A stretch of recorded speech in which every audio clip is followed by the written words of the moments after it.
Welcome everyone. Thank you very much for being here. Can I just remind everyone that today's meeting is being recorded and live streamed. You will have noticed as you come in that we do have additional measures in place at today's meeting for everyone's safety and security. You may know that there was an incident earlier on this week at our Overview and Scrutiny Committee, and as such we have put in additional security measures. I just want everyone to know that is for all of our safety, and I would just like to record my thanks to officers across the combined authorities actually that have helped to enable this meeting to run safely today, so I'll appreciate that. So I'm going to hand to Stephen Peacock, our CEO, just to run through some housekeeping. Thank you, Helen. So there are no scheduled fire drills today. In the event of a continuous alarm sounding, please would you follow instructions from combined authority staff, who will guide you immediately to the nearest fire exit, which in this room is behind you at the back there.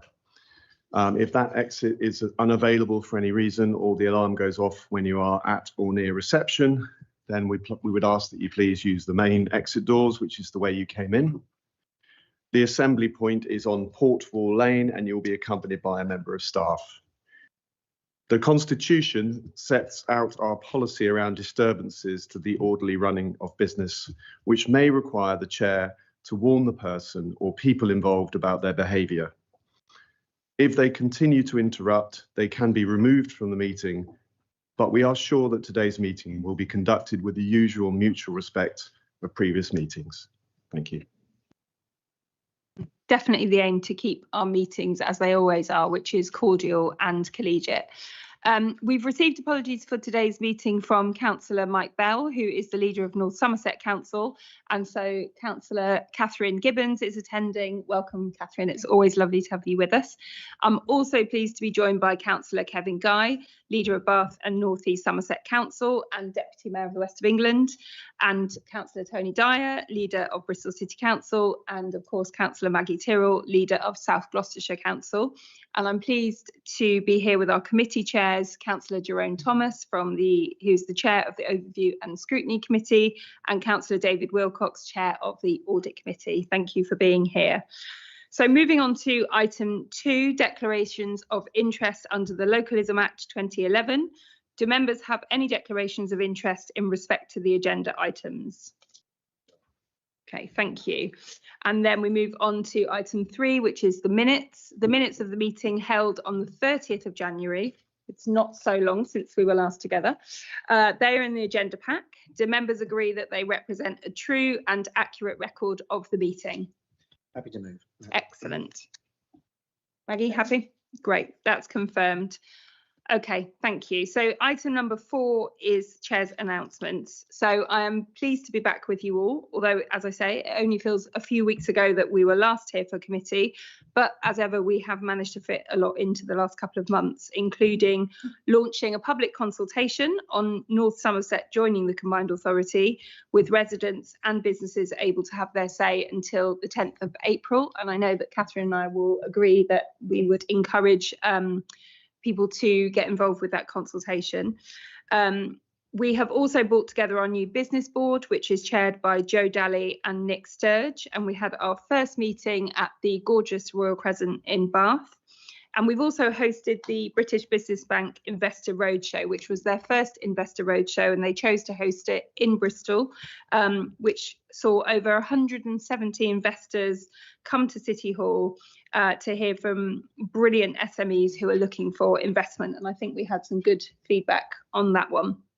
I've also enjoyed being out and about as ever, visiting the likes of Wake the Tiger, the BBC's Natural History Unit, and our new 224 Youth Zone in South Bristol. I also had a gorgeous day in the Summer Valley, which is also, of course, one of our growth zones, with our Deputy Mayor. Now, usually when it comes to Bath and North East Somerset, Kevin is the coolest, fun guy around. Until we recently discovered a rare species of club fungus that has never been found before in Great Britain. Yeah, I like it.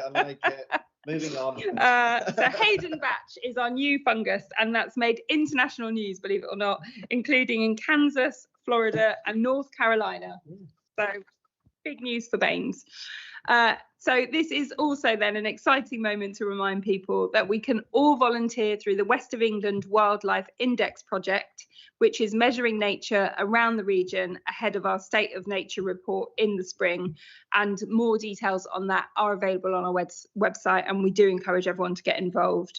I think we're all relieved and enjoying seeing the start of spring and all the wildlife out and about, particularly given the state of the world. So I'm sure there would be lots of interest for people to take part in that. Now, our region's transport network has also been in the news, with a new joined up transport vision setting out our shared ambitions for the future, using record government funding to deliver better buses, more trains, mass transit plans, walking and cycling improvements, and investments in streets and places.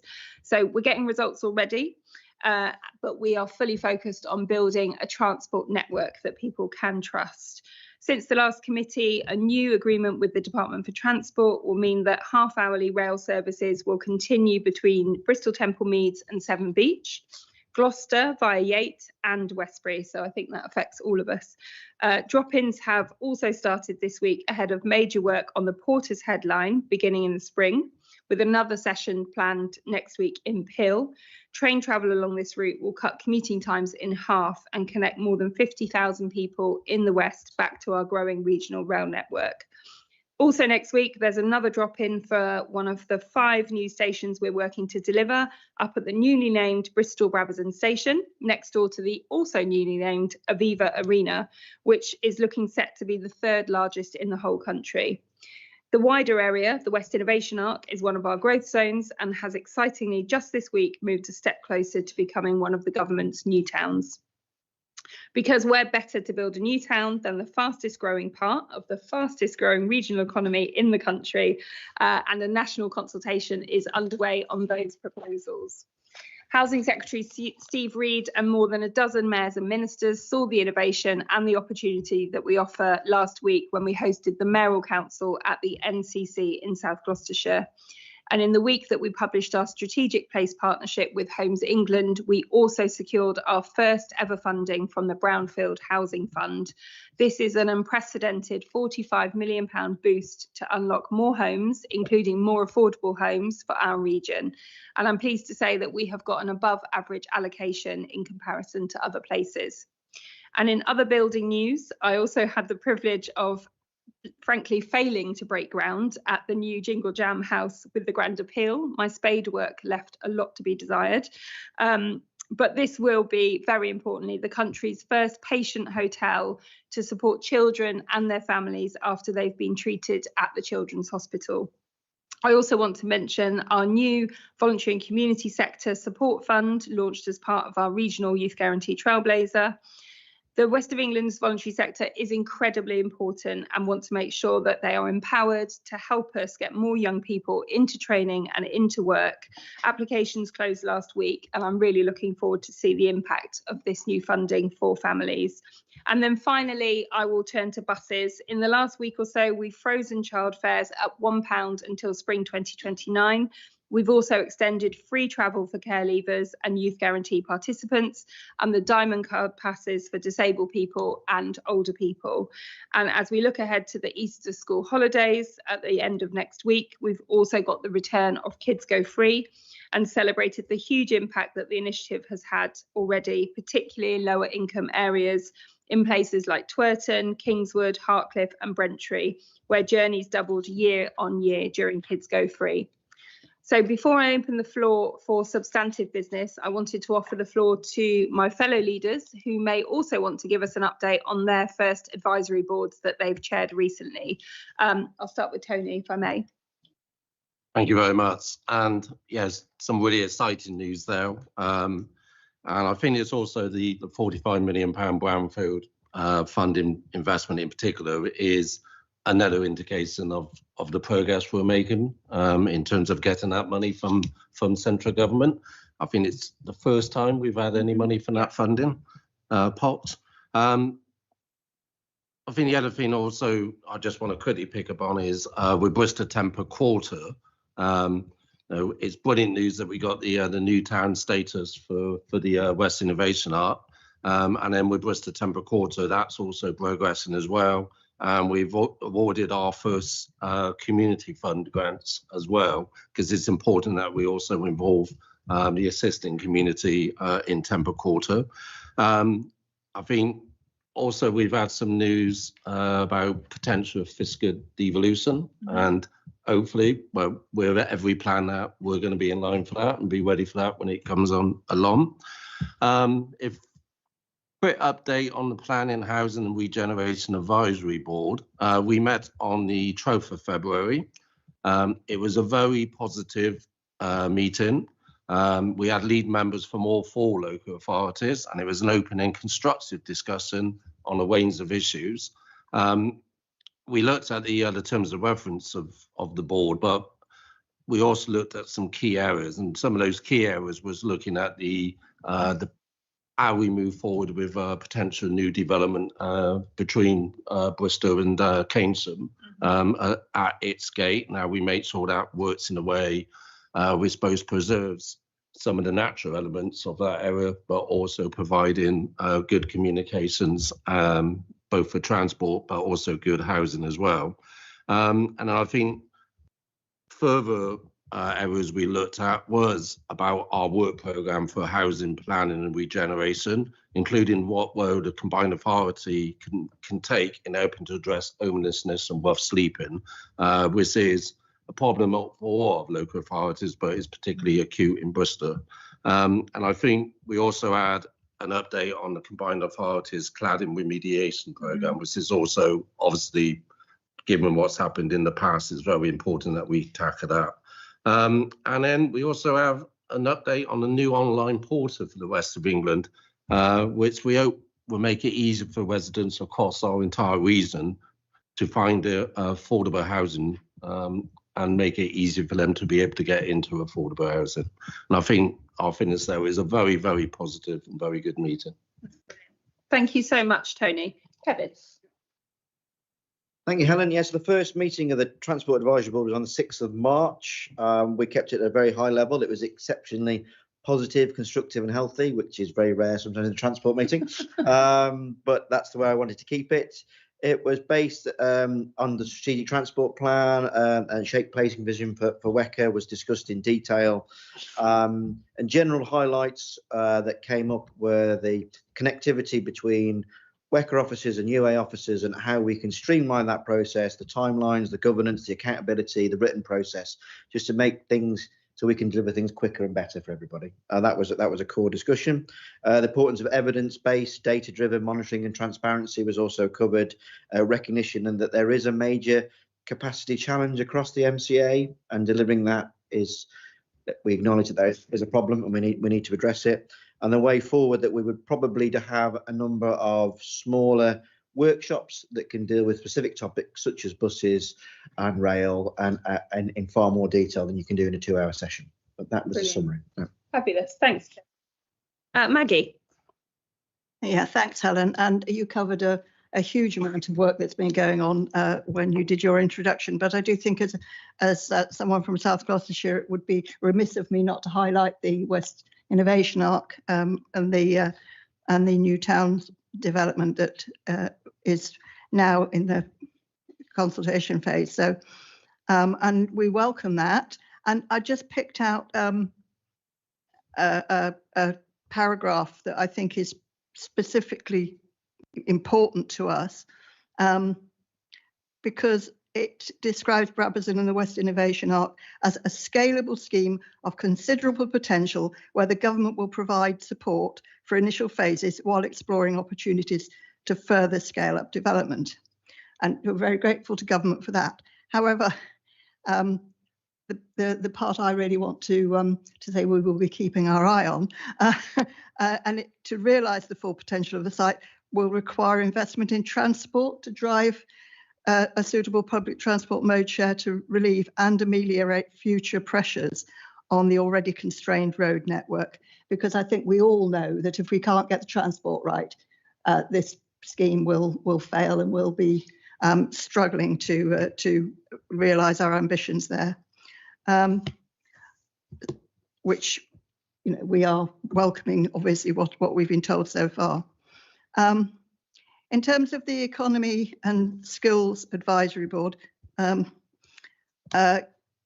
we met on the 26th of February for the first time. It was a very positive meeting, and it clearly showed the value of bringing the worker and portfolio leads in the constituent councils together in that more open, collaborative way. So we reaffirmed that need for transparency and strong forward planning, and that shared understanding of how our work programs fit together. Terms of reference, I think, dovetail quite nicely with what has begun to emerge from the other advisory boards, so that we can report outcomes back to this committee and know that our officers can attend meetings where their expertise is needed, and a strong message about public accountability, which I think is a thread that runs through. We looked at our agenda and realised how enormous it was and wondered if 4 meetings a year was enough, so that we will keep that under review. We considered the emerging adult skills landscape, and it highlighted both the scale of our current activity and the challenge of managing changing national funding. And members raised issues around the importance of community learning, the need to engage schools in developing employment pathways, rural and coastal access, support for priority sectors, and the need for consistent evaluation across all the programmes. So the emerging skills strategy will be crucial in helping us respond to those concerns. I mean, it is a very complex area that we need to pull together. So we also discussed the future of devolution and how upcoming national reforms will provide us with an opportunity to design a more locally responsive skills system, while making sure local delivery involving constituent councils who have statutory responsibilities and know our communities best remains central. So the message was clear: we need to move forward as a region, not as separate organisations, but we do need to make sure that we collaborate, as we have been doing, quite closely. And finally, we looked ahead to the investment plans and the future work programme. So there are themes such as the everyday economy, construction and green skills, skills relating to the nuclear industry, inclusive growth, the foundational economy, and the need to engage more with schools, all of which we need to explore more deeply. So I think in summary, we had a very productive first meeting. There was a lot of consensus, and we know that we've got a lot of work to do in the future. Brilliant. Thank you so much, Maggie. Catherine, did you want to, no pressure, in case you don't have any notes from Mike, but I didn't know whether he'd talked about the Climate and Nature Board at all. No, unfortunately, he hasn't given me any notes. I don't know, but I'm sure he has a plan to send them in writing, but I didn't have a chance to have touch base with him on that, so I won't speak for him on this occasion. No problem. Thank you very much. Okay, thank you, everyone. So we'll now move on to item 5, which is items from the public. So under the Constitution, we have 30 minutes in total for this item. There were 94 questions received in advance of the meeting. Thank you very much to everyone who has submitted a question, and the responses have now been circulated. There were also 64 statements which have been published on the authority's website. And again, thank you so much for sending those in. A number of people are in attendance to read out their statements, and as things stand, this is done in order of arrival. I will call each person to speak for a maximum of 3 minutes. The clerk will give you a gentle reminder after 2.5 minutes and let you know when the 3 minutes is up. Okay, so the first speaker today is Rosa Kell.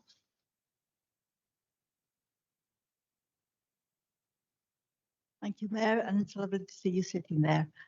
I represent Somerset Bus Partnership and Somerset Catch the Bus Campaign, with 10 or more bus services about to expire on the 26th of July. I was just asking what bus are going to be relet, what tenders are going out. I'm going to mention the 10 routes that we think are dangerous in need of supporting and retendering, and obviously we seek your support for that.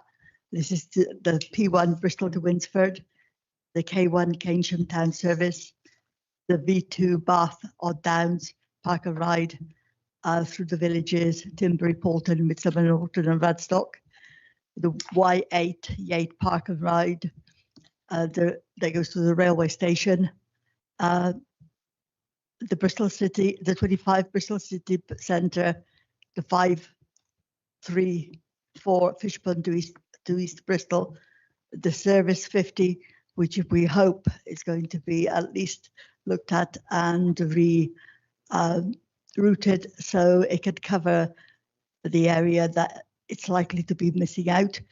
The 40 Avonmouth Dock bus station, the X10. Obviously, I'm hoping that some of these services can be converted at the very least to demand a responsive services with a timetable. Thank you very much. Thank you, Rosa. And the second statement today is from David Redgewell. Now, I know Dave can't be with us. He's currently in hospital, but I know he is watching. So do get well soon, Dave. And I think, Rosa, you're going to read David's statement, which is statement number 56. I'm sorry, I don't actually have the statements. I only have the questions on my piece of paper. Basically, he's talking about the train and what's going to be, hopefully, the Temple Oxford service. And he's asking, has a license been applied and for the office road and rail clearance? And please, let's not have a situation which is what happened in Manchester when the permission was refused. Also, of course, discussions with First Bus and Lumo, which is really the same company with GWR, and all the railway stations in the west of England, that basically Paignton, Torquay, Newton Abbot, Tainton, Dawlish, Exeter, Davis, Taunton, Bridgewater, High Bridge, Nelsey, Yatton, Cleveland, Nelsey, Blackwell, Bristol, Bath, Spa, Chippenham, Swindon, London, all the way into Paddington, and the Co-op Rail at Bishop Lydiard, the Taunton, Bridgewater, High Bridge, Burnham-on-Sea, Weston, the Supermare, Taunton, Castle, Kerry. Please, let's make sure that these new rules that come in are not going to affect any of those services. And again, thank you. Thanks, Rosa. And David will get responses to his questions as well. Thank you so much. So the third statement is Tony Jones, statement number 44. Thank you. My name is Tony Jones. I'm a Bristol resident and I'm part of the Bristol Airport Action Network. Today, Bristol Airport has submitted a planning application for further expansion. This planning application will be very problematic.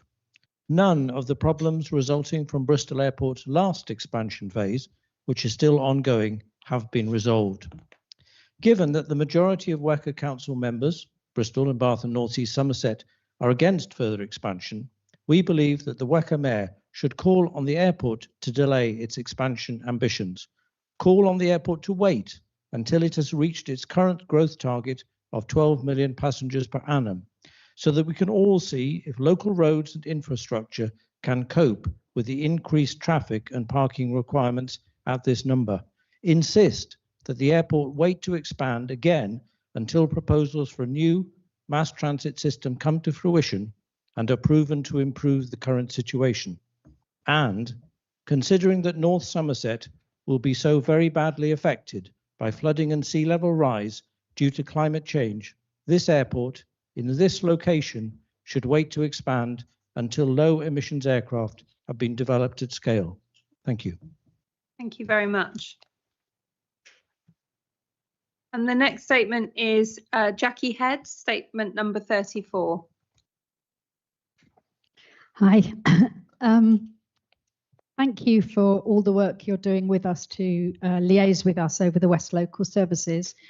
As you know, the West Local Services were described as people-powered transport, and our group takes a very proactive and collaborative stance in working with WECA and with the operator. But obviously from April, we're in a different position. We're no longer the people who are the grant owners. And we feel that it would be a shame if some of the key aspects of this good relationship were lost in the new organisation. So we'd like to suggest that some of the functions might continue to exist, in particular in relation to community engagement, reporting on management data, feeding into service updates, and establishing partnership working opportunities. And I'll just say a bit more about each of those things. Please, can you let us have, in terms of communications, a key link person for comms who will work with us in order to amplify these routes. We need to know who we need to speak to, and we want to carry on working to do things like we're doing tomorrow, which one of your offices is coming to, a public engagement activity. Second thing about access to management data. For the last 18 months, we've had day-to-day data on these services given to us on a monthly basis. And we've been able to use that to advise, to challenge, to point out problems like the ticketer machines. Nobody else realized that they weren't working. We realized it because of the data analysis. We know how busy your officers are. We know you'd love to be doing all that data analysis yourself, but you don't have the time like we do. So keep us in the loop, use us, allow us to carry on seeing that data. The third thing is about the route changes. Obviously, we put in route changes every 6 months on these routes. That's very unusual on public transport, and it was brilliant to do because it meant that we could bring what the public were telling us into those decisions. And if you look at the Saturday service, it's absolutely thriving. That came out of the data that we put forward for you. And the final thing is that while we were working in the West Local Partnership, we had a memorandum of understanding between ourselves, Wern, who were one of the backers, and our operators. And we would love to write a memorandum of understanding with you between WECA and the operators and ourselves, so that we can understand what each other's roles are, and you can continue to use our community connections to really improve these routes.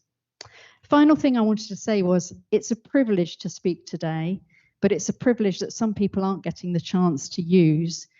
Please look at your constitution and consider allowing a bit more time for public statements. Thank you. Thank you so much, Jackie. And congratulations as well. I've just been told that you received a community award for your amazing work on community buses this week. So huge congratulations from all of us. And even in the short time that I've known you, I know that's very well deserved. So huge congrats. Okay, the fifth speaker today is Jo Sargent, and this is statement number 35. Hi, everybody. Helen, I'm here to talk about the transport vision and to say that whilst I feel it includes some worthy aspirations, it feels like there could be more. And in particular, we could do with more focus on rail infrastructure and expansion. For example, a commitment to getting the Henbury Loop delivered. And I mention that in particular because of Councillor Weston's comments on Monday about Avonmouth and the fact that Avonmouth is really poorly served and is a really important economic part of the region.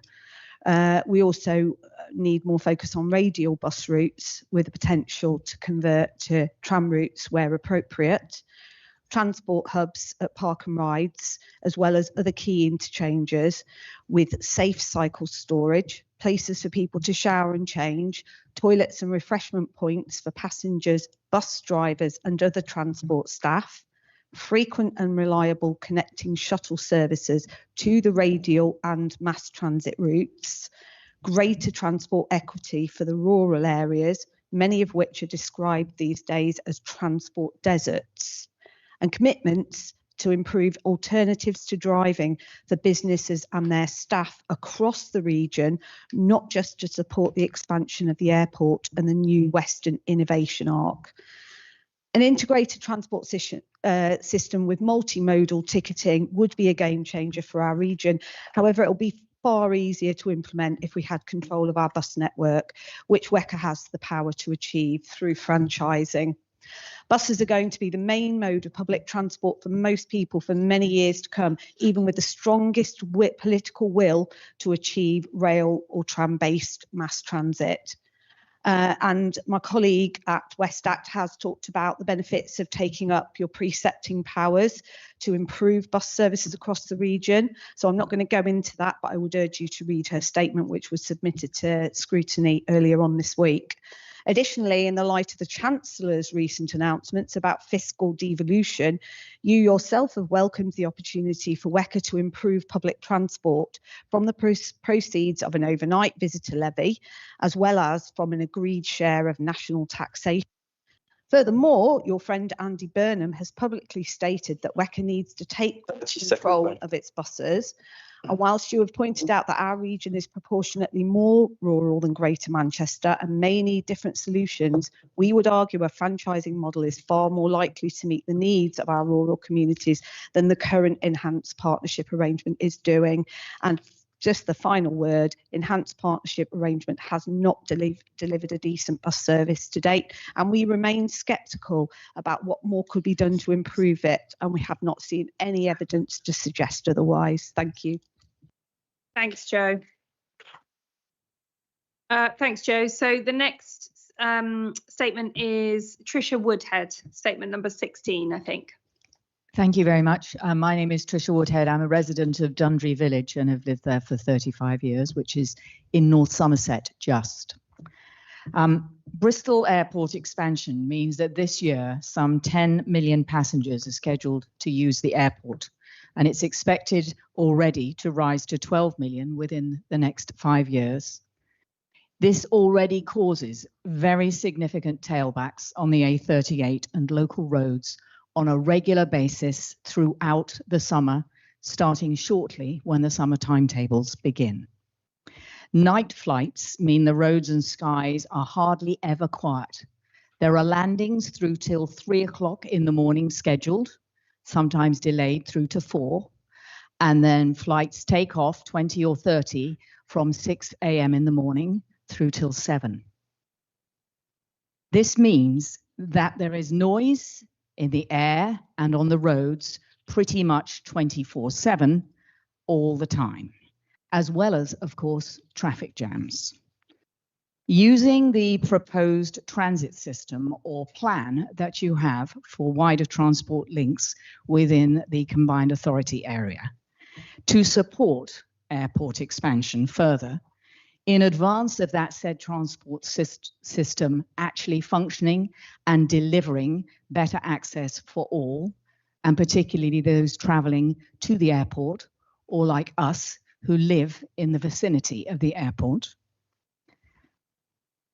will have a significant impact on local economies and local people, including those people who are trying to use the airport itself and get there in a timely way. Any further airport expansion planning application should only be considered once you have a functioning transit system and transport system that is joined up and providing sufficient transport capacity over and above what is inadequate, which is the A38 corridor, and the A370, which is also inadequate in providing access for the current numbers of passengers, never mind these future and significant increases. Thank you for your time. Thank you very much, Tricia. Okay, we move on to Ian Pond, and I think this is statement number 10. Thank you. My name is Ian Pond. I'm a Bristol resident. I'm the chair of the Bristol Cycling Campaign. My statement is in relation to shared micro-mobility retendering, which will be happening next year. Given our region's lackluster bus services and lack of mass transit, shared micro-mobility, e-scooters and e-bikes, must function as a key support to our transport ecosystem to help boost the economy, alleviate congestion, and reduce carbon emissions. The forthcoming retender of the operating contract in 2027 presents a pivotal opportunity to enhance these services.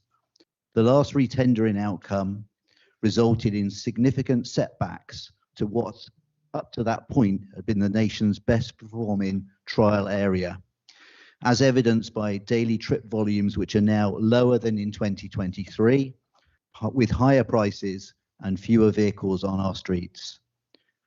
The focus going forward must be on maximising the potential of shared micromobility, not extracting a revenue share as was boasted last time.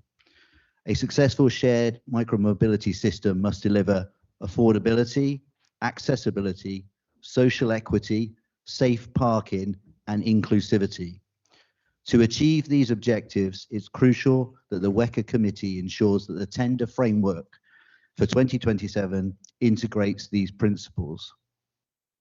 Additionally, there must be greater commitment from the combined authority and our local authorities to develop more safe, continuous cycle corridors and convert more on-street car parking to designated safe micromobility parking zones in order to improve the safety, attractiveness, and convenience of these services for everyone. Thank you very much. Thank you, Ian. And the next statement is Matt Sanders. I think it says it's statement 11, but it might be 36. So apologies, Matt. Hi. The South Bristol livable neighbourhood. Bristol City Council is currently developing proposals for the South Bristol livable neighbourhood, but WECA funding is only available for a livable neighbourhood if it eliminates through traffic by installing modal filters, as shown on the council's proposals for Southville. The council website says traffic data show that high numbers of vehicles from outside the area use residential streets in Southville as a cut-through to other destinations. But what specific traffic data actually proves this claim? When we ask this question, we are directed to a folder containing 94 spreadsheets for studies carried out in June of 2024. However, when we ask which specific spreadsheets support the website's claim, no answer is ever forthcoming. The only way to demonstrate that vehicles are cutting through, rather than driving to or from destinations within this area, is to have number plate recognition cameras throughout the streets of Southville and, simultaneously, more cameras on all the perimeter roads. This council map reveals that in June 2024, there were 25 cameras in South Bristol, shown by the red and blue tabs. None of these cameras were within the Southville zone, shown in yellow, but 2 cameras were on Southville's perimeter roads. Camera 14 was on Coronation Road at the top of this sheet. Camera 16 was on North Street at the bottom of this sheet. On 11th of June 2024, each of these cameras saw more than 1,000 vehicles, which were also detected by other cameras within the same 15 minutes. But only 4 of those vehicles were detected by both of these cameras, and there's no way of knowing if they drove around the perimeter of the Southville zone or cut through the middle, as there were no cameras within the zone to identify any cutting through. The vast majority of matching detections related to camera 1 at Clift House Road on the left of this sheet, as the vehicles seen by camera 14 drove along Coronation Road, the northern perimeter of the Southville zone, while those seen by camera 16 drove along North Street, the southern perimeter, all without cutting through Southville. So there is no traffic data to prove the website's claim of high numbers of vehicles cutting through Southville. But without that data, there is no justification for imposing modal filters. 30 seconds left. The design has clearly been reverse engineered to solve a problem which does not really exist in order to access the WECA funding package. So the entire South Bristol livable neighbourhood scheme is nothing more than a house of cards proposed on the basis of this fundamental lie. Thank you. Thank you very much, Matt. Statement number 9 is Charlie Sirrett. Hello. The Mayor, I'm going to be speaking about the precepting that I think we should do for franchising. The Mayor has recently spoken to the Bristol Post to say that franchising is not possible for a few years yet. Her justification was that franchising would be too expensive for WECA and therefore for the residents of the West of England via a precept. This does not reflect what we at Reclaim Our Buses have heard from residents and experienced firsthand. People are currently losing money from having a bad bus service. People who are losing sleep over potential changes to their bus services have their work impacted, their education, their stress levels, and their physical health, so they take sick leave. Residents are considering uprooting their entire lives by moving house to get access to a reliable bus service, costing them God knows how much.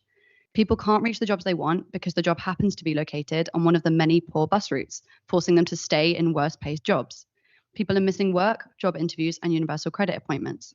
One person we spoke to missed his universal credit appointment due to his bus running 10 minutes late. He was sanctioned until his next in-person appointment, which wasn't available for an entire month, and he lost out on his entire monthly income of over £300.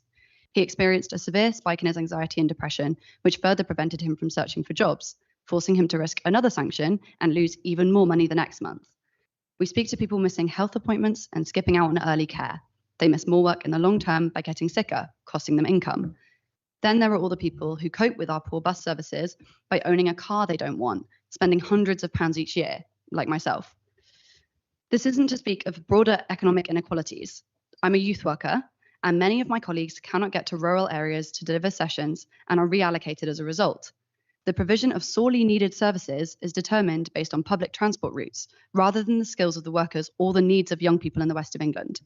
Young people living on worse routes, who already can't access support elsewhere because they live on a bad bus route, receive inconsistent youth work provision in their area too, furthering inequalities for the most vulnerable young people. The opportunity costs of economic inequality are well researched, obvious, and massive. Patterns of inequality like these are why recent research from the University of Bristol by Badru argues that the silent cost of Bristol's selective transport system is already being paid by those least able to bear it. The same can be said for the West of England. The Mayor said that the WECA hasn't proven itself worthy of such an increase in council tax, but as we're rightly celebrating the £1 child ticket freeze, WECA knows the economic cost of transport and the barriers that can be overcome. There is no better way for WECA to prove its worth than to take control of and radically change the bus infrastructure to work as we need it. 50 seconds left. Thank you. Poor public transport is costing us far, far more than whatever council tax increase would fund franchising. I and many others would gladly pay a reasonable precept if it meant we got bus services we could actually rely on.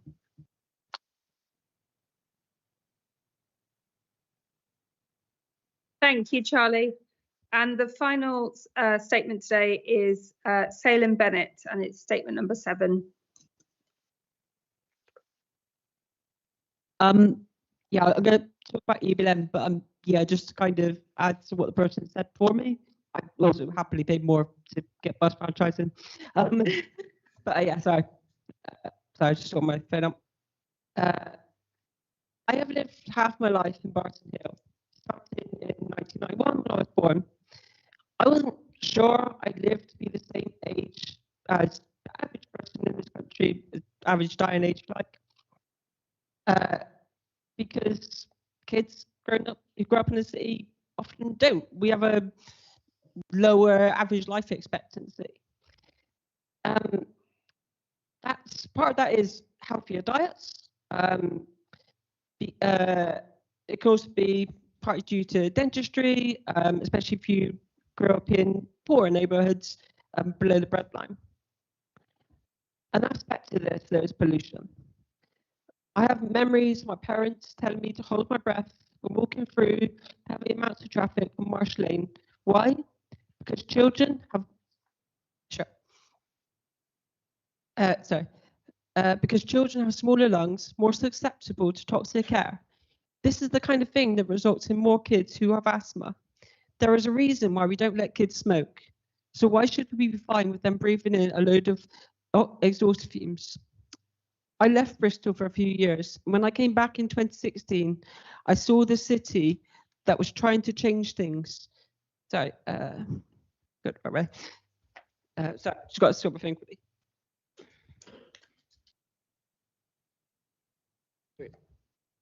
I saw a city that was trying to change things, like the resident parking zones.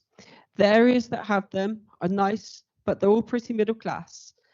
I was overjoyed when I learned about the EBLN because at least people were saying measures to improve air quality should be for everyone of different neighbourhoods all across, especially cities like Bristol. I hope for a day when it doesn't matter if a kid is from Barton Hill or Cottam, they have the same chance at a healthy life. And part of that has to be breathable air. We are getting there. No longer do we have tons of vehicles going through residential areas like Marsh Lane, and especially no more lorries cutting through the area to get to Feeder Road. Thank you. Thank you very much. Thank you. So that concludes this item. Thank you so much to everyone who attended today, and thank you to everyone who submitted a statement as well.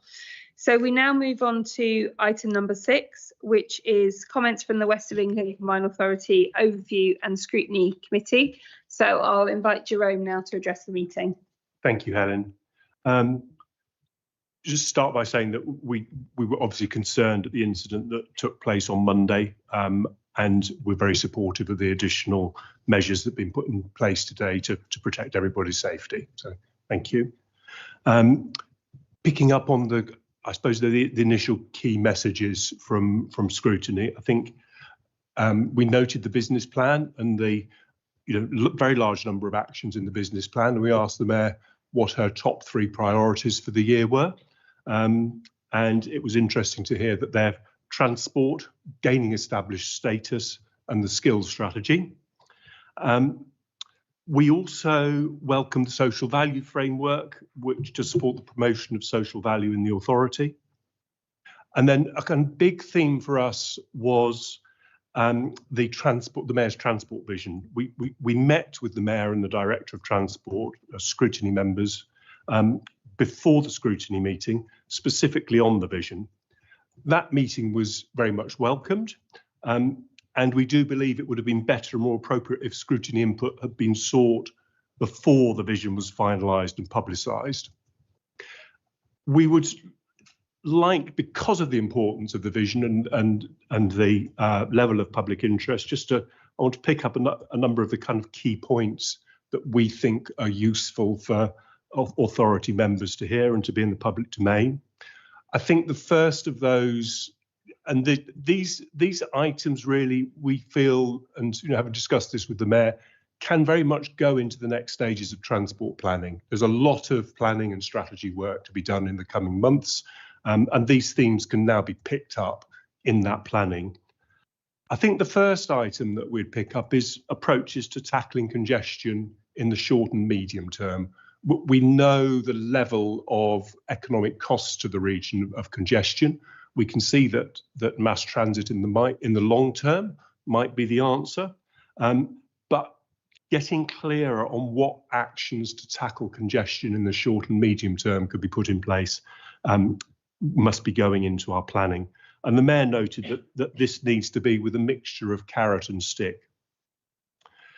We think it's important to be recognised that there is inadequate funding at the moment to meet our current transport ambitions, and that central government funding is really only going to be able to partially address that gap between the funding that's available and the ambitions for the region.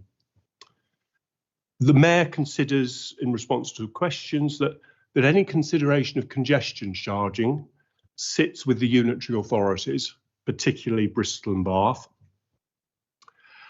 In terms of design principles for the transport vision, we would have liked to have seen more, and again, this can feed into the next stage of planning with regards to having a transport system that's healthy, making sure that we've got sustainability considerations that are at the heart of it, and that safety is absolutely at the heart of it as well. Given the importance of transport for the region, greater engagement with the public and with relevant stakeholders feels crucial. And that's particularly acute when budgets are being cut or they're deemed inadequate. And just picking up on the theme of the control of the bus network, we would like to see ambition for greater control of the bus network with a staged approach to franchising and full public control. And that needs to be more explicit with clear timings on next steps, with getting scrutiny input on this to be diarised. I want to pick up on the kind of transport for city region element while we're on the subject of transport. We welcome the increased budget from 10 million to 50 million pounds as part of the TCR proposal for the different funding pots going into government. And we know that this has been achieved through a kind of increase in over programming of 25% to 25%. You know, I think while this is a kind of useful way to get active travel increased, there's possible concern that it builds underperformance and failure to hit targets into the general approach of the authority. So I think we need to look carefully at some of the mechanics around this. The spending priorities for mass transit by geographical area were noted, but we also know that we need to really get that public engagement and what does this mass transit network look like, and what should the sequence of priorities be? How do things fit together?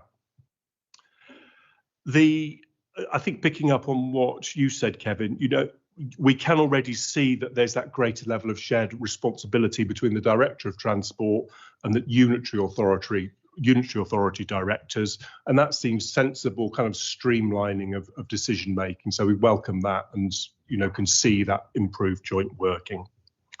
I want to just pick up on a couple of other non-transport points. I think firstly, in the budget papers, there was a really helpful explainer of different projects for the first time that's in there. So when you're looking through those masses of that mass of detail, being able to have a kind of glossary where you can see exactly what projects, a little bit more detail there, it's very useful. So thank you for that. And you know, we were disappointed about the loss of the Green Growth West Fund of you know, £10 million after kind of the great hopes that there'd been for that. But we note and welcome this very significant £25 million fund for the Creative Place Growth Fund, and we're reassured about the measures that are going to be in place to make sure that that is appropriately distributed.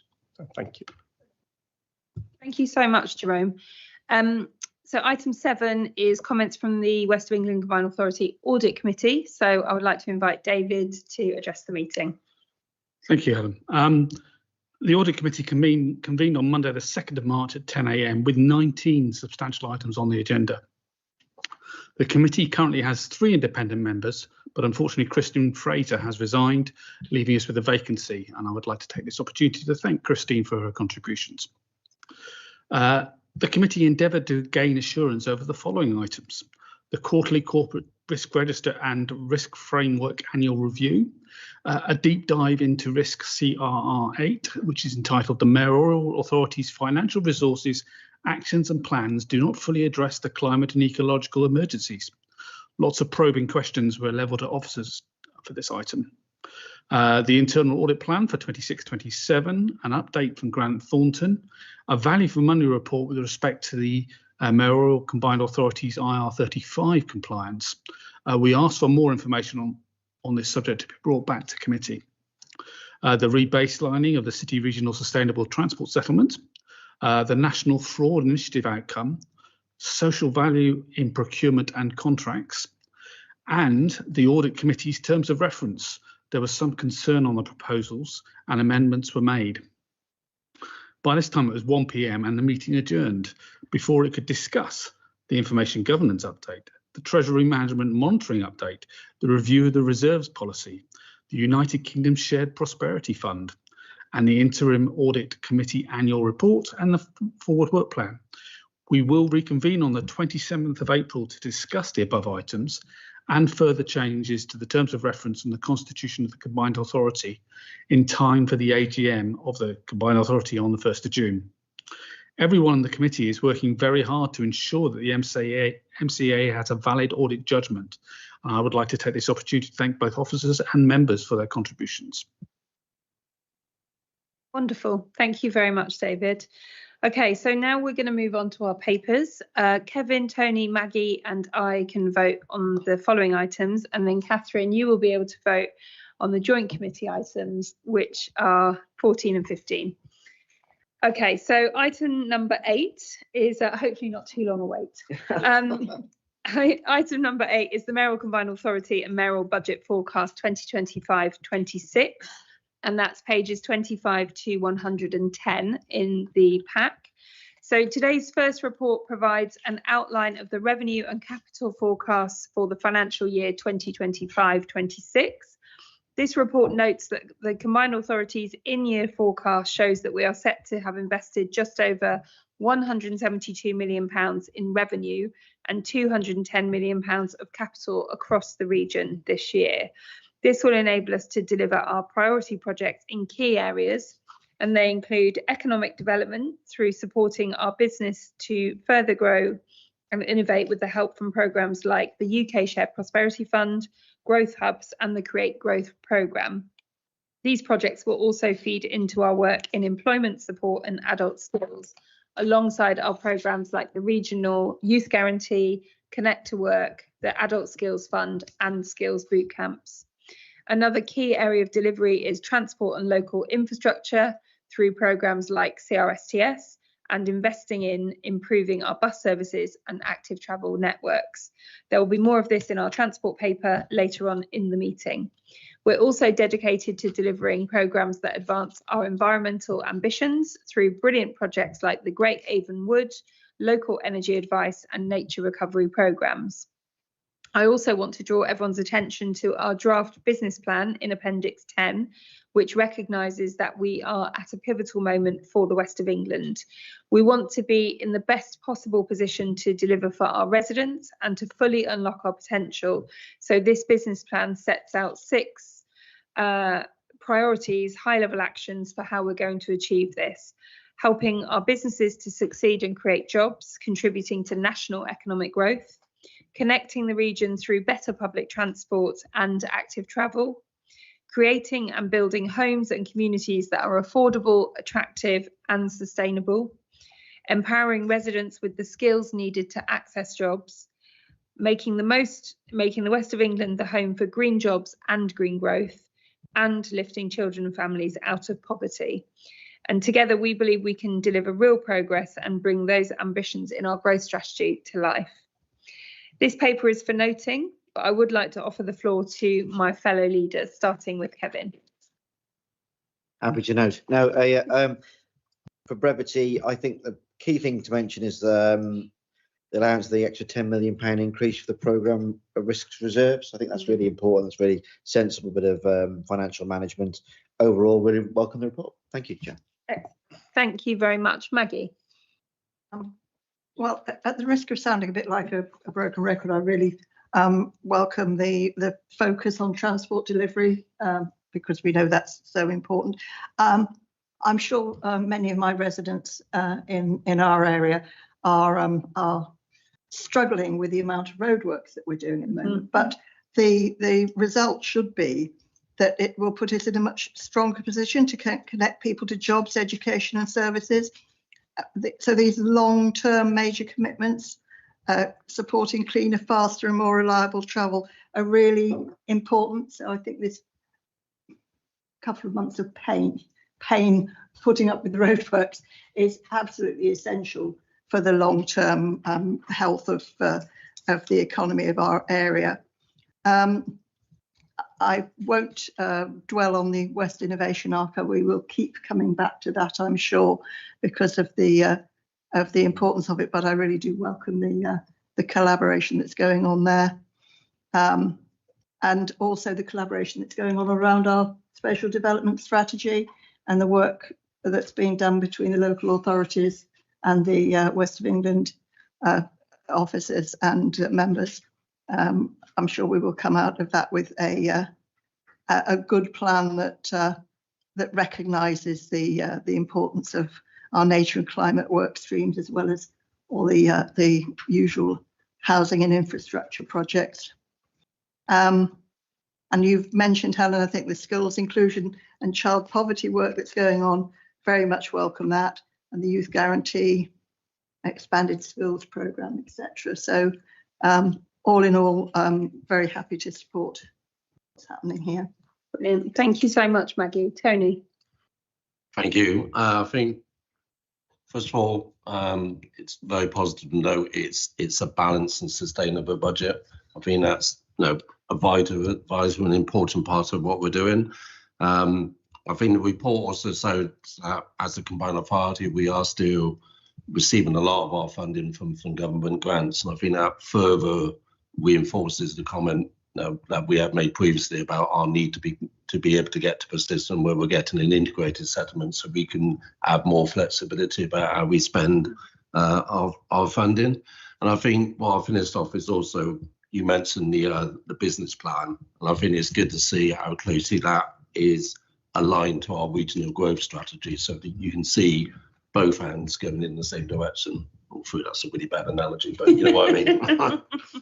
Brilliant, thank you so much. So there are 2 recommendations on page 25, and I'll just ask if leaders are happy if we're okay to note those recommendations. Brilliant, thank you very much. So that is noted. Thank you very much. Okay, so item number 9 is our investment fund programme and grant assurance, and that's pages 111 to 136 in our papers. This is a big one. It provides an update on the overall investment fund programme and our headroom. The programme has so many significant programmes and ongoing projects, so I'll just talk through some of those briefly. It is a significant funding stream for us, although, as Tony's just mentioned, this could soon change. The Chancellor's exciting announcement last week that we will explore fiscal devolution, potentially including a share of national taxes being retained where they are raised, would be a massive boost for the West of England. This is the country's fastest growing regional economy and the most productive outside of London. And of course, even sooner, we're set to see more money raising powers devolved through the overnight visitor levy. We'll be engaging with local people and businesses, including the tourism and travel trade sectors, working with Visit West before anything is brought in. And at the moment, the government's consultation has just closed. We're waiting for the responses to that, and then we will start to design our own regional approach. In the meantime, though, I'm very pleased that our Deputy Mayor, Kevin, was at 10 Downing Street during English Tourism Week, where I know he continued to make the case for more decisions like this that are about the West Country to be made in the West Country. The investment fund programmes include nature recovery, climate resilience and clean energy.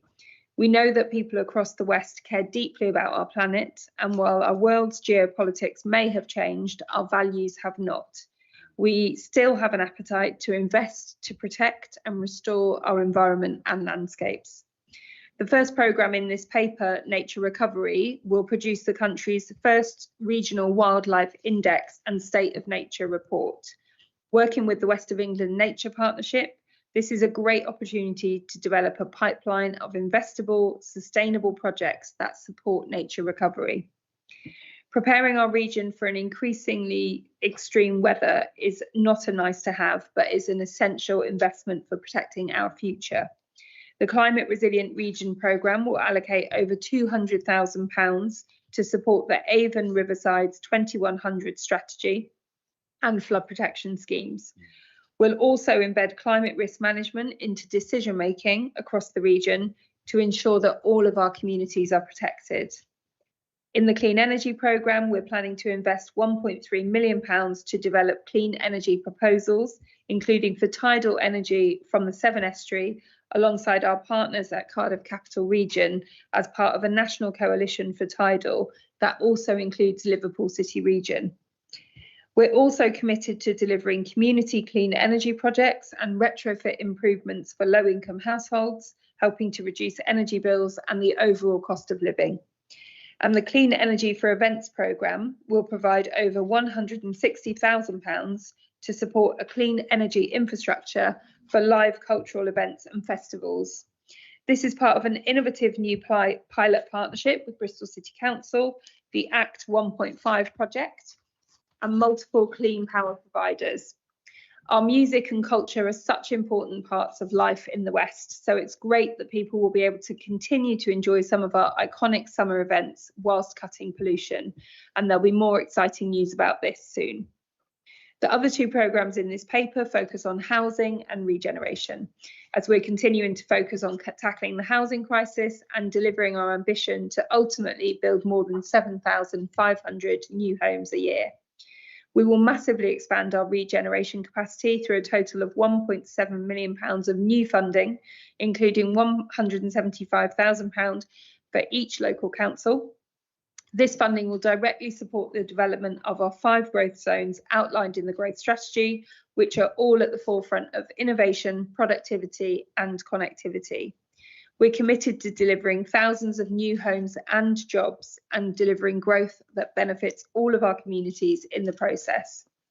The Housing Policy Programme will also support early master planning work for the emerging Brabazon and West Innovation Arc, with £400,000 of funding from MHCLG. We will also commit a further £250,000 to support our housing policy development for the region that will bolster our ability to go further and develop new innovative programmes to deliver for our region. And lastly, but very much not least, the Creative Places Growth Fund will allow us to invest in our region's creative sector through providing £25 million in funding over 3 years. We know that the West is the place to be for bold, innovative arts and culture, and this funding cements our reputation as a national and increasingly international creative hub. So I would like to offer the floor to my fellow leaders before we vote on this item, and I'll start with Maggie this time. Thank you. Yes, just a couple of comments about the clean energy work plan. I mean, I think this programme is really going to strengthen our ability to deliver clean, reliable and affordable energy across the district. And it will also help us to address the grid constraints that's holding back some of the growth in key areas, particularly around Filton and North Fringe. And it will support the expansion of the energy retrofit and warm homes activity, which I think is particularly relevant at the moment with what's happening with people's household bills. And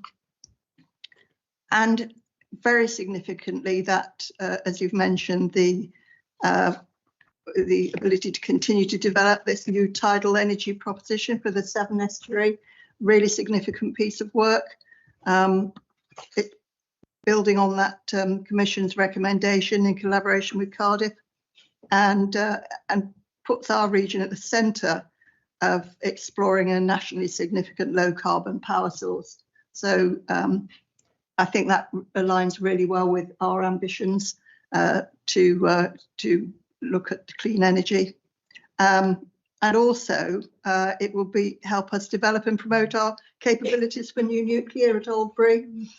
Really significant that land is still retained for use of the nuclear industry, and we're hoping for and trying to attract, with some interest, as we said, private investment.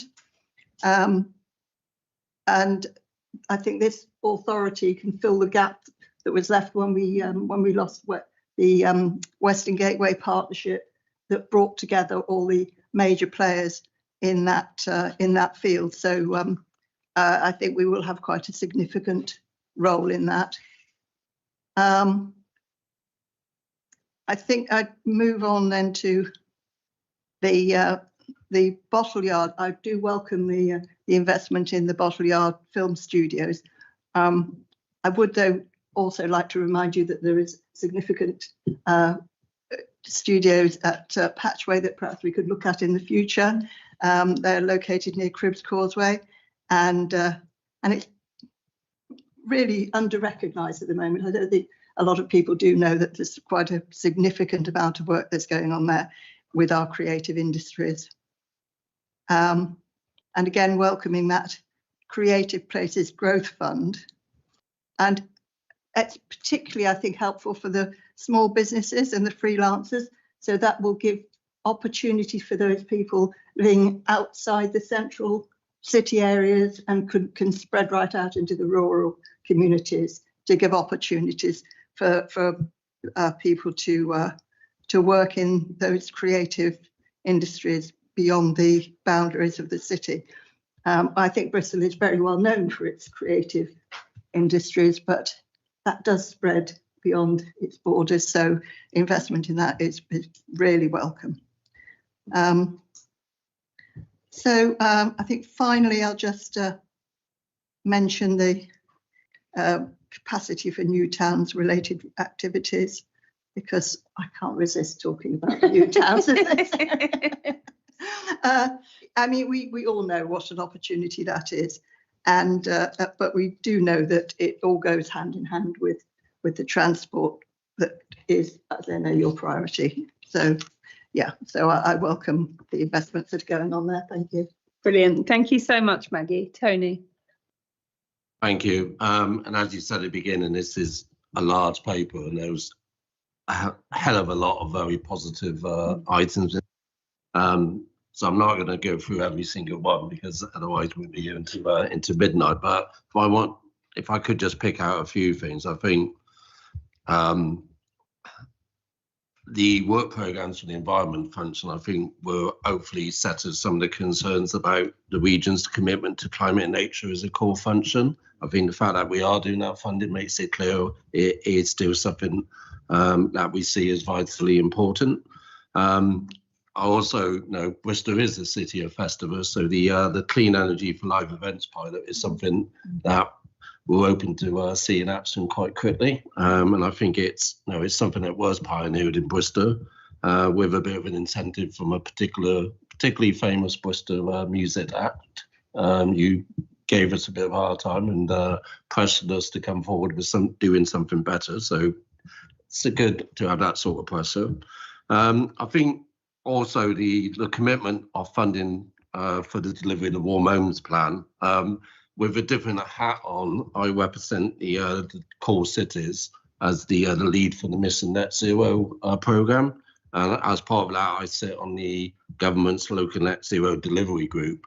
And it's been interesting to see the Warm Homes Plan go through the different levels and various different changes at government level. And it's good to finally have it in a position where we can actually talk about it more fully, rather than under the constraints of that working group. And I think this region, not just Bristol, obviously Bristol we have City Lead, but I think this region we do have the expertise and the experience, and I hope that should put us on the front foot. And I think we should be able to go to government and say, look, we have the skills and the ability to do this. We should be your first port of call when you come forward with other opportunities. There's also quite a lot of work on housing policy and regeneration in here, which I think is obviously very, very important. And I'm not just saying that because I chair the advisory board. I think it's all of us feel that way. I think the other thing I also say is the increased regional control over skills funding is essential. Not only for growing our economy, but also addressing inequality.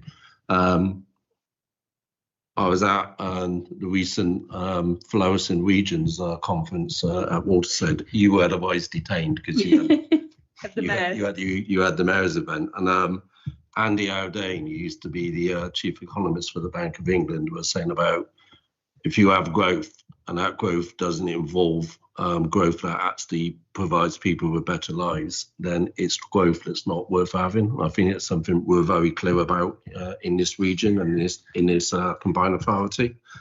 Obviously, it is disappointing about the Green Growth West fund allocation not going forward. And I think there has been some coverage in the press, and I think that hasn't fully recognised what part of the reason for that was. It was to do with the way funding allocations were being made, rather than there being a lack of interest, because we have demonstrated elsewhere that there is considerable interest in investing in those sort of areas. So I think that's something we will learn from, and we'll review, and we'll move on and find other ways that we can to look to supercharge that sector. But it is a very positive report, and I think we also had we've had the evidence base behind the growth strategy, and then we've now had the Brunel Centre has now launched their report with the economic audit, and that provides us, I think, with the evidence base to continue to grow and to move forward And this is an excellent report in terms of what's being proposed to go forward.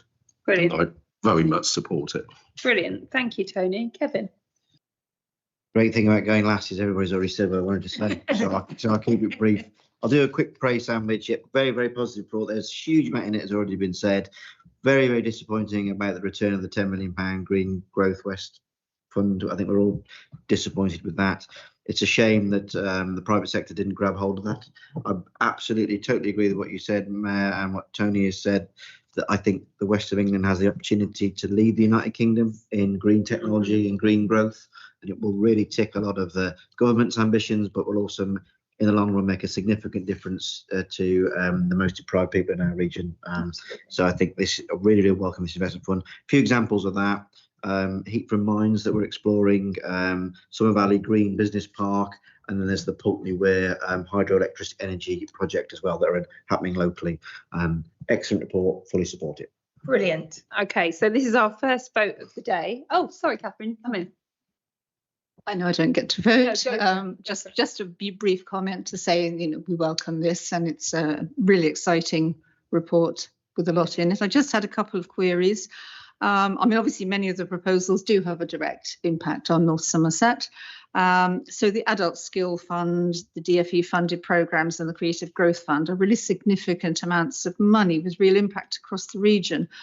I'm sure that WECA is going to be mindful that all local authorities will want to be involved in fully co-designing the use of these funds, and I just hope that that will be based on a really transparent review of the evidence as to what interventions are most effective. The other thing I wanted to comment on is I'm looking forward to the regional skills strategy, and I just wanted to be assured that you feel that we have enough time to allow for proper engagement prior to the June meeting where that will be adopted. Yes, so there is lots of engagement already happening. We had our Mayoral roundtable a couple of weeks ago that we had stakeholders from North Somerset and across the region. So I'm confident that work, it's hard work and it's full on, but it's happening, and we'll get to our June deadline. Okay, thank you very much, Catherine. So first vote of the day, do we have a mover? Happy to move. Lovely. Seconder? Thank you, Maggie. So there are 13 recommendations. They're on pages 111 to 113. We can take a vote on block if everyone is happy. So all those in favour, please show. Okay, that is carried. Thank you, Bob. Okay, so we'll do another paper and then I think we'll take a short comfort break if everyone is happy after that. So we'll do item 10, which is delivery assurance, pages 137 to 152. This is following on from the last paper. This delivery assurance report considers changes to schemes within the investment fund programme against the agreed delivery assurance principles. The report notes that there are a total of 20 projects that have submitted change requests. As was requested in the October Overview and Scrutiny Committee, we've now included in the report a short description of each project. Hopefully that's been noted. So I'll just ask if anyone wants to speak on this item rather than do a round robin. Tony, are you desperate to speak on this item? No, I'm okay. Catherine? No. Lovely. Lovely. Okay. So in that case, do we have a mover? Happy to move. Seconder? Thank you, Maggie. So there's one recommendation that can be found on page 137. All those in favour, please show. Lovely, that's carried. Thank you, Bob. Okay, we'll take a short 5-minute comfort break now, and then we'll return for item 11.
Are we okay to reconvene? Oh, sorry, we need our monitoring officer.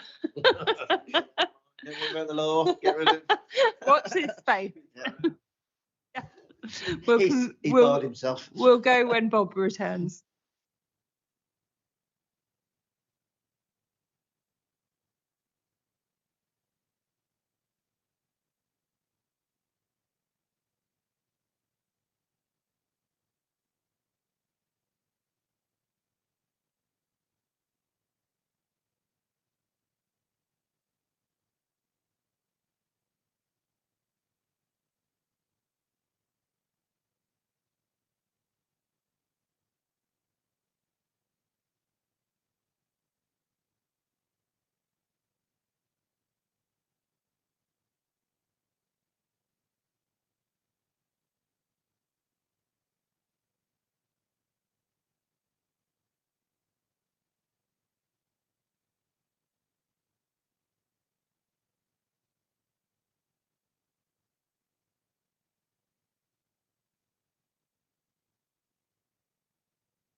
Right, okay, thank you. Thanks for everyone's patience during that short break. So we'll get straight back into item 11, which is social value in procurement and contracts, and that's pages 153 to 182 in the pack.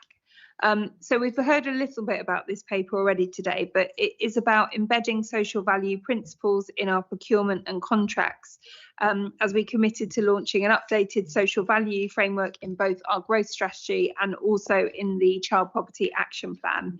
It's really important to me, and I think to all of us, that we use all the levers available to us to combat child poverty and inequality in the region.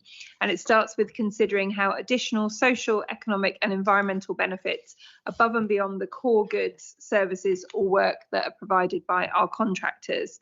So the framework focuses on 3 themes that are core to what we do. The first is family and homes, which means reducing child poverty, supporting children's early years development and strengthening early intervention in areas like homelessness. The second is economy and growth through supporting people into work and reducing barriers to opportunity and increasing the voluntary and community sector and small, medium-sized businesses' participation in supply chains. And then finally, nature and climate, which means taking meaningful action to reduce pollution and support nature recovery, and of course, creating more green communities. And by embedding social value across spending mechanisms proportionately, which will include all above threshold procurements, we will be able to focus our efforts where our impact can be the greatest. It will also help us to foster effective long-term relationships with the voluntary and community sector and our delivery partners. Again, this paper is for noting, so I won't be going to a vote, but I will offer the floor to other leaders for comment. Kevin, I'll start with you. Yeah, happy to note. Maggie? Yes, happy to note, but also comment that I think this is will be a really valuable addition to what we do, and you know, we have considerable influence over these chains, so I think it's really good move forward. Excellent, thank you, Tony. Yeah, just very briefly. I mean, social value is just such an important lever that that we can use, particularly when you look at how large our spend is. If we can lever some of that for our social value, I think it make a huge difference. So we're happy to support. Wonderful. Catherine, did you want to add anything? No, just to say that I absolutely support that. Brilliant. Okay, so there's just one recommendation which is on page 153. So I won't make any assumptions, but our leader's happy to note the recommendation. Excellent. That's done. Thank you, Bob. Okay, moving swiftly on. Item 12, the forward plan of regional strategic work.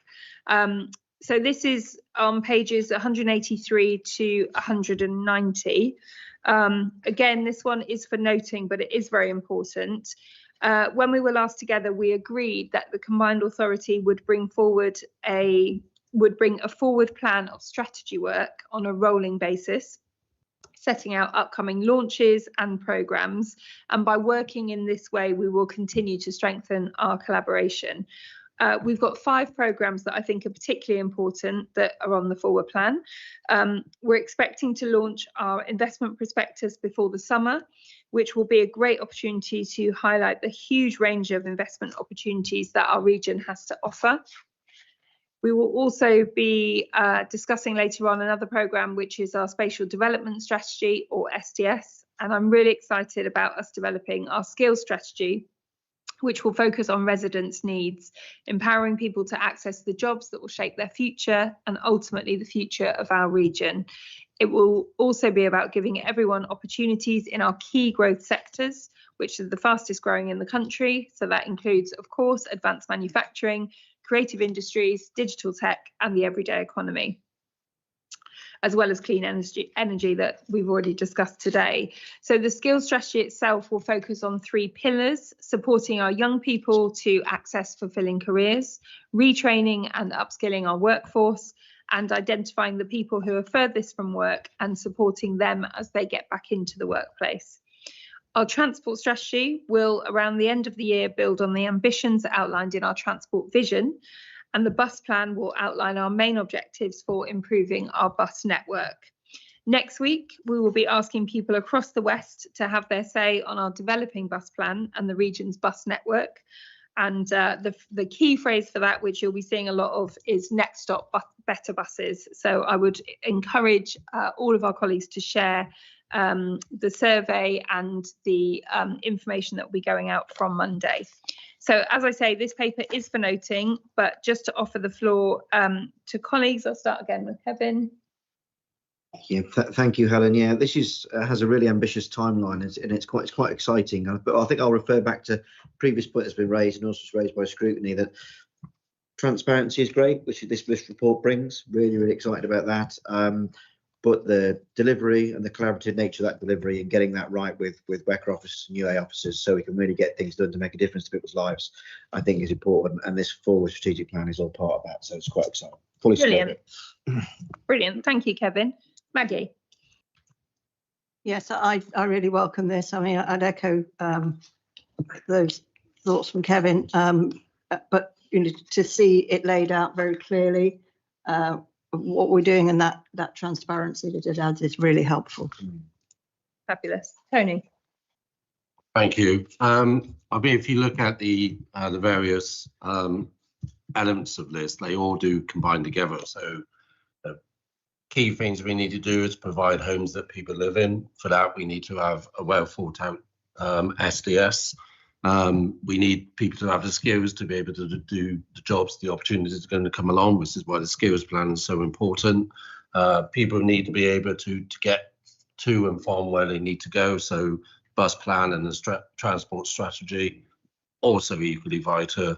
And then I think what pulls that all together is getting the investment that we need into the area to be able to help us provide all those things. And that's where the investment prospectus comes in. And I think that's critical. And I think we'll be putting it to the test at UK Weave in next month. Yeah, after. We certainly will. We certainly will. Catherine, did you want to add anything? No, just to say, yes, I certainly agree that the it's an ambitious timeline that you've got set out and a lot of work to do, which is great. I just wanted to ask, in this, the plans are all thematic. Is there also an aspiration to do a sort of more joined up spatial approach as well in terms of growth zones and plans around that? Yeah, so the STS is that essentially that's our kind of regional spatial development strategy, but we are also looking at each growth zone in turn and looking at kind of what's the probably informal governance around that, so that we can that's why I was go into getting detail at. and talk about so the North Somerset Growth Gateway, for example, we will want to start thinking about that quite soon in terms of what that might look like, who are the key stakeholders. Thank you.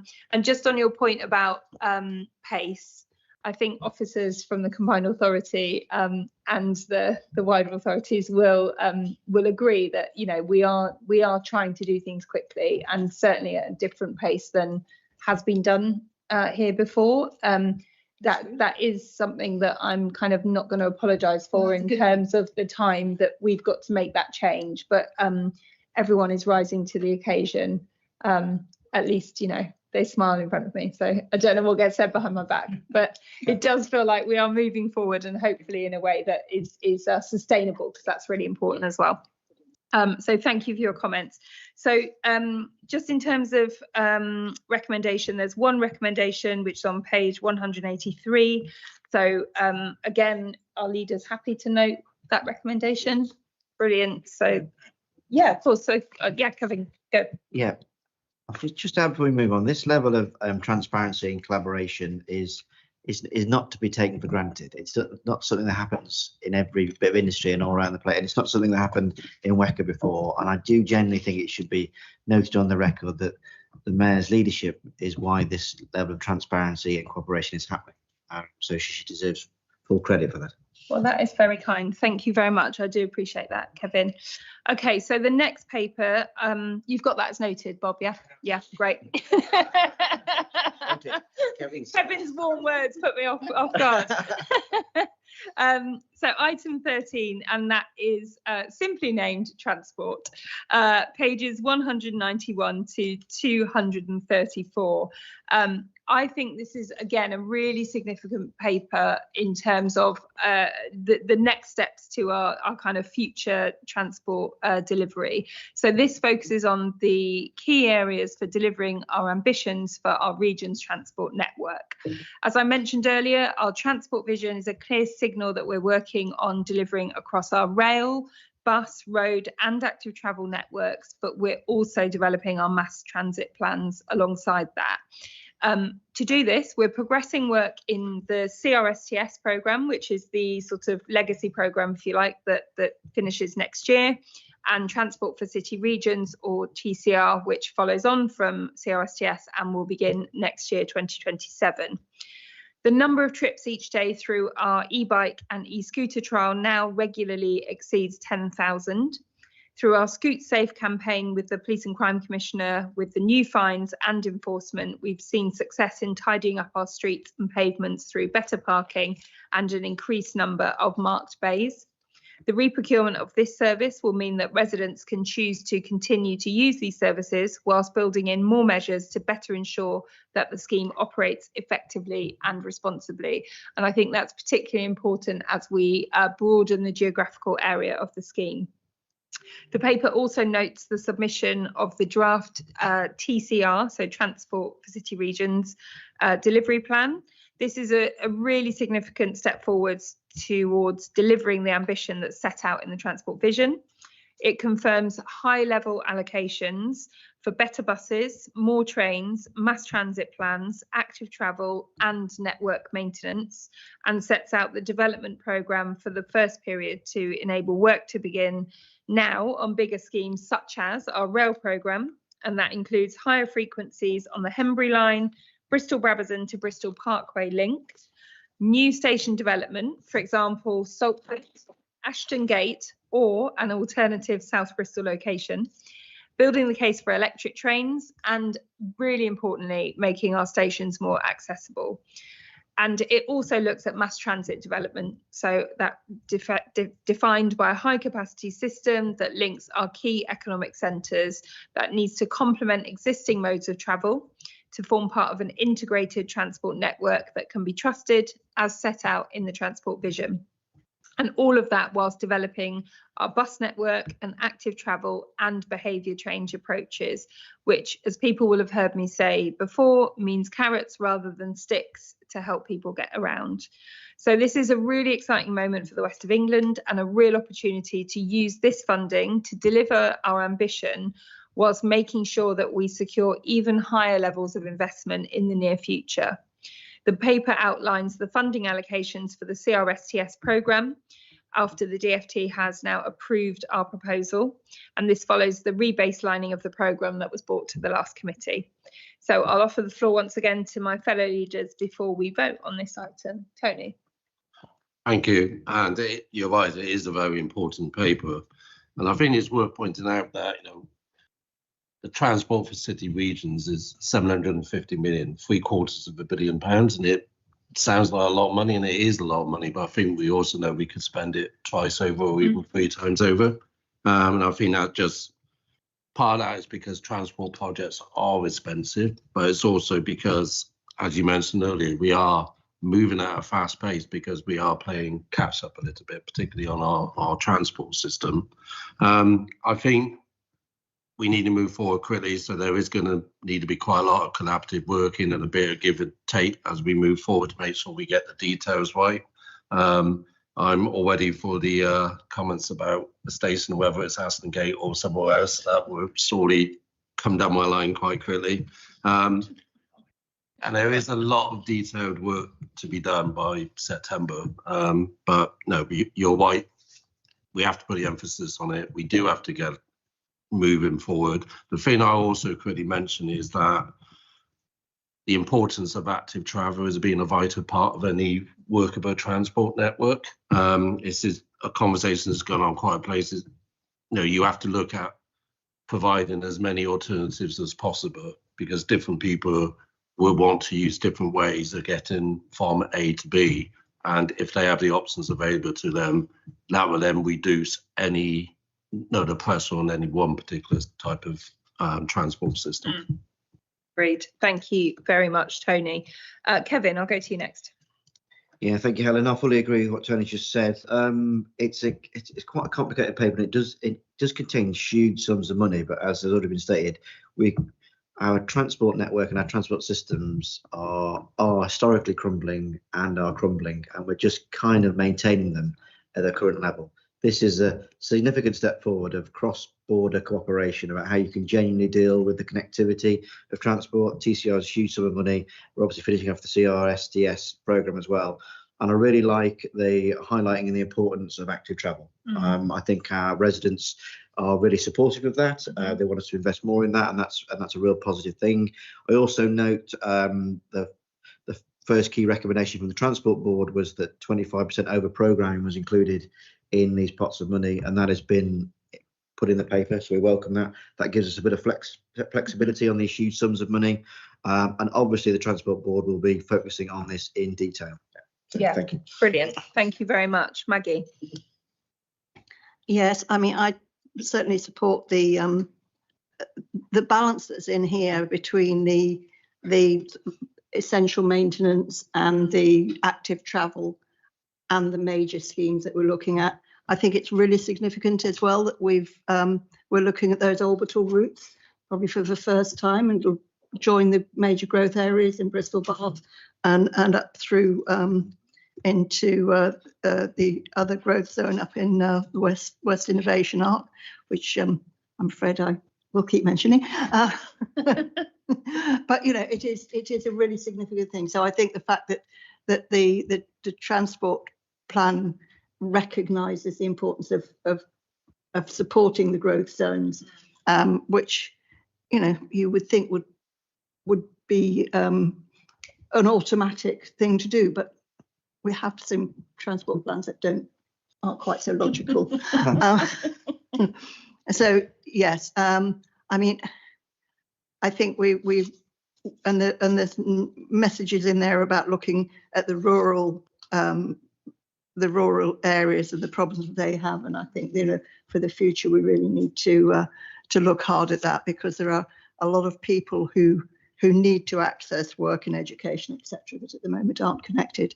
But that's that I think will be addressed as we move forward. So yeah, I think that's fundamental. Thank you very much, Maggie. Catherine, did you want to add anything?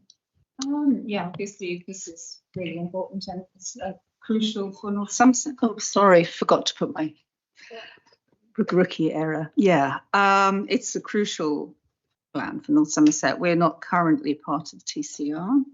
However, we are integral to WECA's growth strategy, and we're aware of the risks to being excluded from funding, but our approach is very much to align with schemes, as you know, and your priorities, and to lobby for that inclusion, positioning North Somerset projects, in the right way, so that we are part of that critical regional growth. We hope, with the moves that are happening, that we will eventually be part of WECA. But I think that we recognise there's a longer term risk of funding gap for us post 2030, even if North Somerset joins WECA. And with the consultation going on, we're also aware that people have a lot of concerns around bureaucracy. So ongoing work to simplify our overall collaboration with WECA is what we want to see and to become more effective.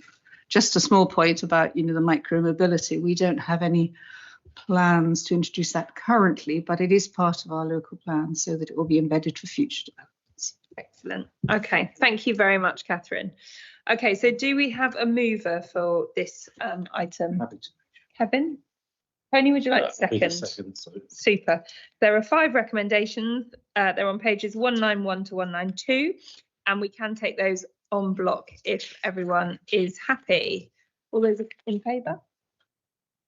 Lovely, that is carried.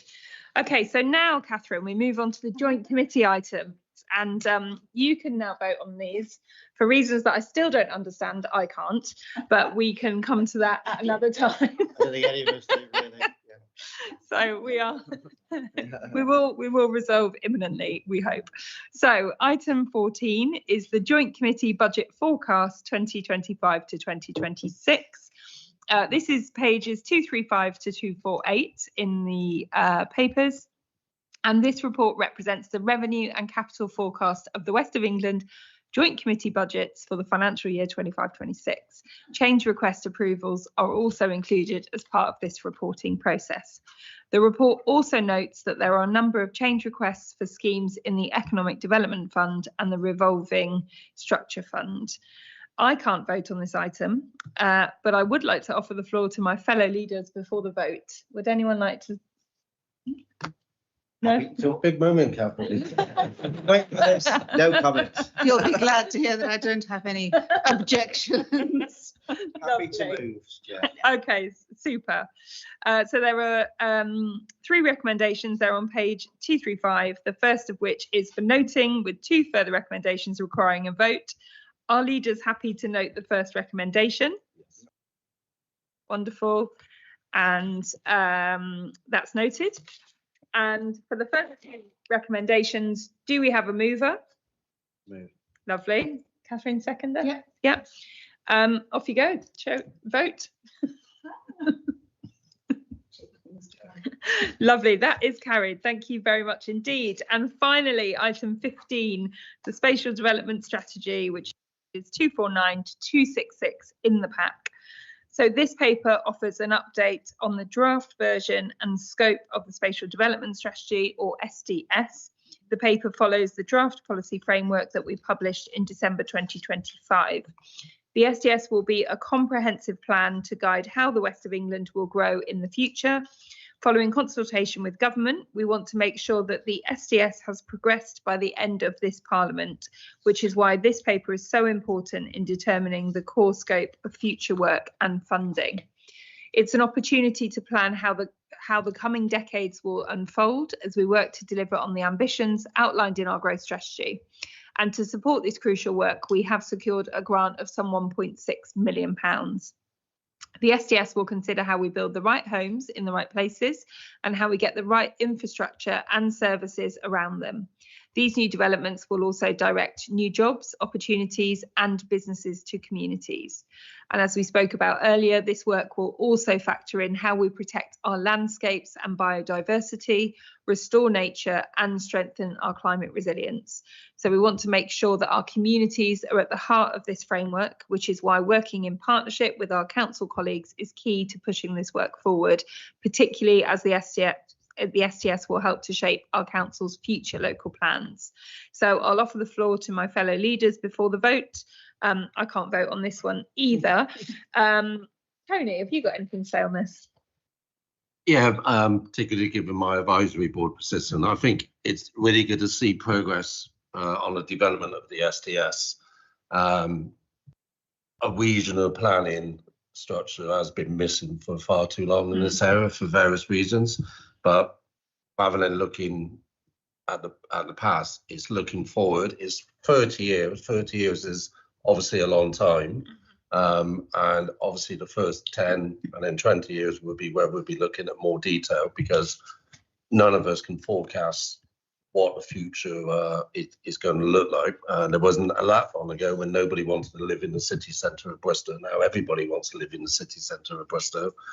So things do change. I think it's also vital because we look at things at a local authority level, but we also have to look at things at regional level about how we provide the affordable housing, how we provide the connectivity, and how we provide all the other infrastructure together, because much of what we do as a region doesn't really recognise the artificial boundaries between our local authorities. So I really am pleased the city is coming forward. I know it's going to be a lot of hard work and we'll have some good, robust debates, but we do need to be going forward as a region, and this is an example of that.